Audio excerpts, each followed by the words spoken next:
Drugs ದಂಧೆ ನಾವು ಕಳೆದ 1.5 ವರ್ಷದಿಂದ ಹತ್ತಿಕ್ಕೋದಕ್ಕೆ ಭಾಳ ಪ್ರಯತ್ನವನ್ನು ಮಾಡಿದ್ದೇವೆ. ಹಿಂದಿನ ವರ್ಷಗಳಿಗೆ ಹೋಲಿಕೆ ಮಾಡಿ ನೋಡಿದ್ರೆ ಕಡಿಮೆ ಆಗಿದೆ, ನಂಬರ್ ಆಫ್ ಕೇಸಸ್ಸು ಕಮ್ಮಿ ಆಗಿದೆ ಮತ್ತು ತುಂಬ ಸೀಸರ್ಸು ಅದೆಲ್ಲ ಮಾಡಿ ಒಂದು ಹತೋಟಿಗೆ ತಂದಿದ್ದೇವೆ.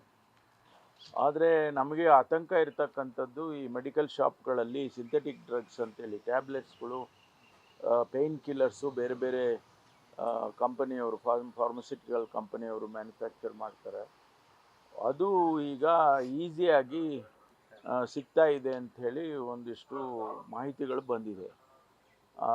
ಅದನ್ನು ಕೂಡ ಯಾವ ರೀತಿ ರೆಗ್ಯುಲೇಟ್ ಮಾಡಬೇಕು ಅಥವಾ ಕಂಟ್ರೋಲ್ ಮಾಡಬೇಕು ಅನ್ನೋದ್ರ ಬಗ್ಗೆ ಇವತ್ತು ಒಂದು ಸಭೆ ಕರೆದಿದೆ, ಮುಖ್ಯಮಂತ್ರಿಗಳು ಕರೆದಿದ್ದಾರೆ.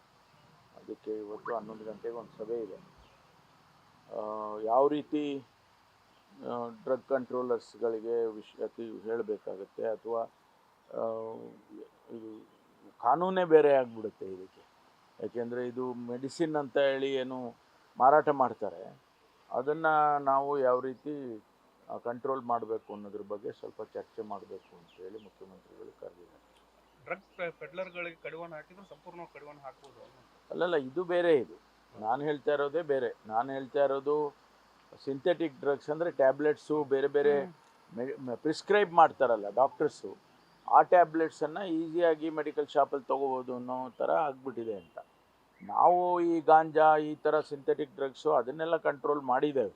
ಆದಷ್ಟು ಕಂಪ್ಲೀಟ್ ನಿಲ್ಲಿಸದೇ ಇದ್ದರೂ ಕೂಡ ತುಂಬ ಡ್ರಾಸ್ಟಿಕ್ಕಾಗಿ ಕಡಿಮೆ ಆಗಿದೆ. ನಮಗೆ ಕೇಸಸ್ ನೋಡಿದರೆ ಕೂಡ ಗೊತ್ತಾಗ್ತದೆ, ಭಾಳ ಕಡಿಮೆ ಆಗಿದೆ. ಆದರೂ ಎಲ್ಲ ರೀತಿಯ ಕಂಟ್ರೋಲನ್ನು ಕೂಡ ಮಾಡ್ತಾ ಇದ್ದೀವಿ. ಸುಮಾರು ಯಶಸ್ವಿ ಆಗಿದೆ. ಗ್ಯಾರಂಟಿ ನ್ಯೂಸ್, ಸುದ್ದಿ ಖಚಿತ, ನ್ಯಾಯ ನಿಶ್ಚಿತ.